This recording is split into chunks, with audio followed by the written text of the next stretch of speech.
some of the leaders that you've mentioned. And of course, I saw what the Honorable Kamket said, and also the Honorable Oscar Sudi.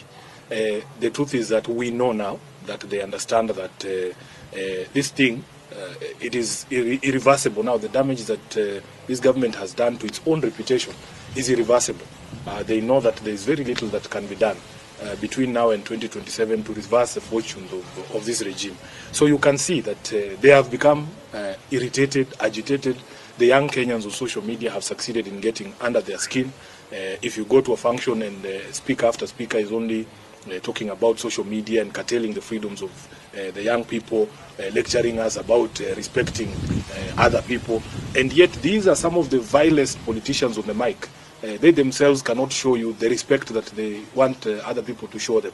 So for me, it is the clearest indication, and I want Kenyans to take confidence in the strength of our constitution to defend itself. Nobody can stand somewhere and tell us they will manufacture another president for 24 years. It will not happen. Honorable Kamket should be told. It will not happen. This is not 1980. This is not the generation that they used to sell fear to. The Kenyan of today is a Kenyan who understands the constitution, their rights. They know for a fact that you cannot impose yourself on Kenyans. I am telling you, the only way for any elected leader to win re-election is to do the things you promise to do for Kenyans, is to make the lives of Kenyans better. Now that they understand that it is going to be impossible for them to deliver on any of the promises that would make Kenyans look at them favorably, they are now openly threatening to violate the constitution and the rights of Kenyans and to try and force themselves upon the people.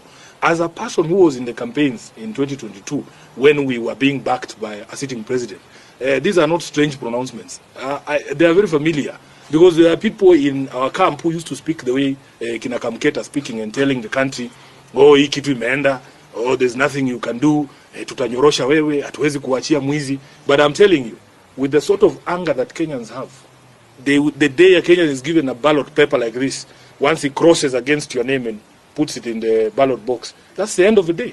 That's the end of everything. So I want to assure Kenyans that this chest stamping should not scare anybody. Just come out and express yourself. Speak, because these constitutional freedoms that we enjoy, they were very hard fought. They were fought for by blood and sweat. You know, you can see that there's a lot of nostalgia from the old Kanu hawks to go back to those days where you could just abduct someone and throw them into a prison without trial. But at least that was the law then. It was legal. There was a law that backed that detention without trial. But that law does not exist anymore. The Constitution now requires that if you arrest somebody, you have to produce them to court within 24 hours and charge them. And you have to demonstrate to the magistrate why you need to hold them in custody. The reason why they are abducting these young people is because there is no law that exists that says you cannot insult a leader. There is no law that says that you cannot insult the president.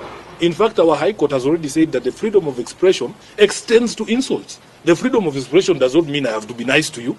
It doesn't mean that I am forced to say things that you want to hear. Freedom of expression means I have to speak the way I see things. And instead of them addressing, why are Kenyans so angry? How did we get here? Because after the president was elected in 2022, by all accounts, William Ruto was one of the most popular politicians in the country. What did he do in the intervening period to lead to a place where he's being insulted left, right, and center? Instead of addressing those questions, the cause, they are addressing the symptoms.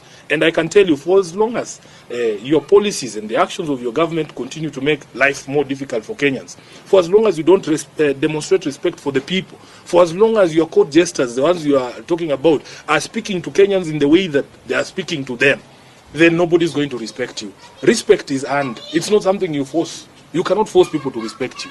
Respect is earned from how you conduct yourself, how you relate with people, how you demonstrate respect for the people as required under Chapter 6 of the Constitution. So unfortunately for him, he is surrounded by people who have decided that they have to tear him down. They are going to take him down. If there is anybody to be blamed for the one-term presidency of Ruto, it will be Kamket, it will be Oscar Sudi, and the likes who are surrounding him there, giving him bad advice, including my uncle Atwoli. Speeches from some of the leaders that you've mentioned.